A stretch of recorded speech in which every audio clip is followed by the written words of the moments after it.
स्वागत है आपका CCS के YouTube चैनल पर।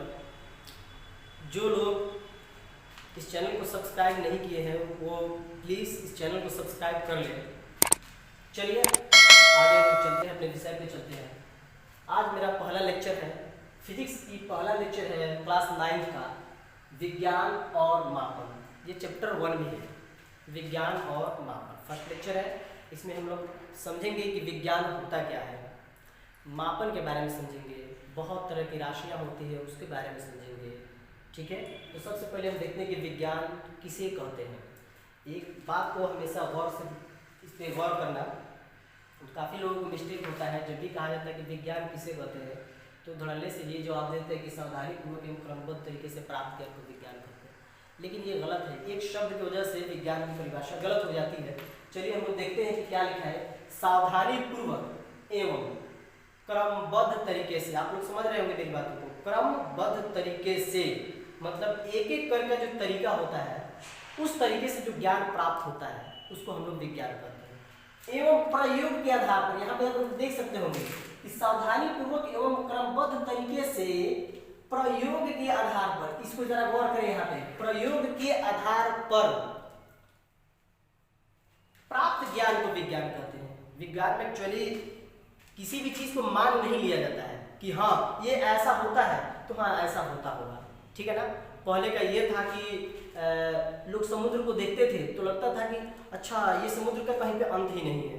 ठीक है ना। लेकिन जब लोग गए, समुद्र में गए, काफी दूर तक गए तो लोगों को पता चला कि नहीं, ऐसा नहीं है, समुद्र का भी अंत है। तो इस चीज को, जिस चीज को मान लिया जाता है अपने से, वो विज्ञान नहीं है। उसको प्रूफ करना पड़ता है, उसको दिखाना पड़ता है, उसको प्रूफ करना पड़ता है, उसको प्रयोग करके दिखाना पड़ता है कि सही में ये ऐसा नहीं बल्कि ऐसा होता है। अब अगर ऐसा होता है तो उसको विज्ञान ही मान लिया जाता है। ठीक है। किसी भी चीज को माना नहीं जाता है, इस बात का ख्याल रखेंगे आप। प्रयोग जब आप करेंगे, प्रयोग करके जब आप प्रूफ कर देंगे तब उसको विज्ञान की कैटेगरी में रखा जाता है, अन्यथा नहीं रखा जाता है। ठीक है ना। चलिए दूसरी बात है कि भौतिकी किसे कहते हैं। तो आप लोग यहाँ पे देख सकते हैं कि हमारे चारों ओर पाए जाने वाले निर्जीव पदार्थों का अध्ययन भौतिकी कहलाता है। हमारे चारों ओर पाए जाने वाले निर्जीव पदार्थों का अध्ययन भौतिकी कहलाता है। आप लोगों का एक्चुअली आप लोग 9th क्लास के स्टूडेंट्स हैं तो 9th क्लास के लिए ये परिभाषा काफ़ी है। जब आप अपर क्लास में जाएंगे तो ये परिभाषा जो है भौतिकी को सेटिस्फाई नहीं करेगा। चलिए थोड़ा सा हम समझने की कोशिश करते हैं। स्टडी ऑफ नेचर मतलब प्रकृति का अध्ययन। स्टडी ऑफ नेचर प्रकृति का अध्ययन और प्राकृतिक घटनाओं का अध्ययन। प्रकृति का अध्ययन और प्राकृतिक घटनाओं का अध्ययन मेरा क्या कहलाता है, तो फिजिक्स कहलाता है, भौतिकी कहलाता है। इस बात को आप लोग समझ रहे होंगे। प्राकृतिक मतलब जो आए दिन हमारे सामने घटती हैं, जैसे पेड़, किसी भी चीज का ऊपर से गिर जाना, जैसे कि आप लोगों ने देखा होगा कि सेब का पेड़ पर से गिर जाना, पत्तों का पेड़ पर से गिर जाना, गाड़ियां रोड पर चलती हैं, हम लोग चलते हैं। ठीक है ना। ये पृथ्वी नाचती है, सूर्य के चारों तरफ सभी ग्रह घूमते हैं। तो ये सब क्या है, ये सब प्राकृतिक घटनाएं हैं। तो जिन घटनाओं को, जो घटनाएं प्राकृतिक द्वारा घटती है उसको हम लोग फिजिक्स कहते हैं। ठीक है। अब आगे चलते हैं, हम लोग अपने टॉपिक की तरफ चलते हैं।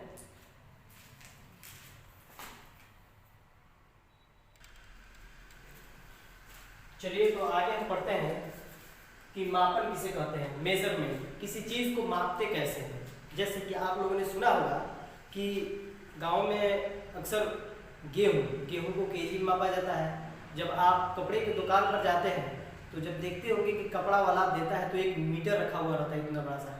इस तरह से मीटर से माप करके आपको कपड़ा को देता है। ठीक है ना। किसी भी चीज को मापना, ठीक है, वो आपका मापन कहलाता है। ठीक है। देखते हैं यहाँ पे कि किसी पदार्थ या राशि को मापना मापन कहलाता है। जैसे गेहूं को केजी में मापना, ठीक है, किलोग्राम में मापना, दूध को लीटर में मापना। ठीक है।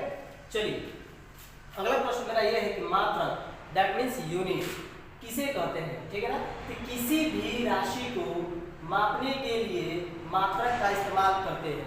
आप लोग जानते होंगे जैसे कि लंबाई का मात्रक क्या होता है, तो लंबाई का मात्रक मीटर होता है, ठीक है।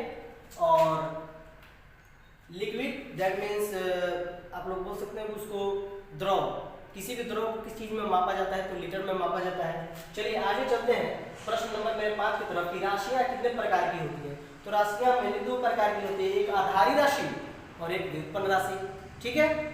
तो चलिए अब हम लोग पढ़ते हैं कि आधारी राशि किसे कहते हैं और व्युत्पन्न राशि किसे कहते हैं, ठीक है। चलिए तो आगे हम लोग देखते हैं प्रश्न नंबर 6 है कि आधारी राशि किसे कहते हैं।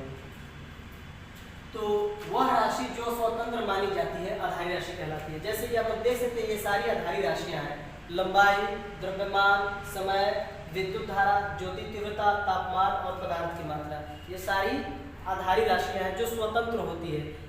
जी देखिए स्वतंत्र कैसे होती है, ठीक है। लंबाई चाहे जिस भी चीज की लंबाई आप मान लें मीटर में ही मापा जाएगा, ठीक है। वजन को कहीं पर भी केजी में ही मापा जाएगा, ठीक है। और समय को कहीं पर भी सेकंड में मापा जाएगा।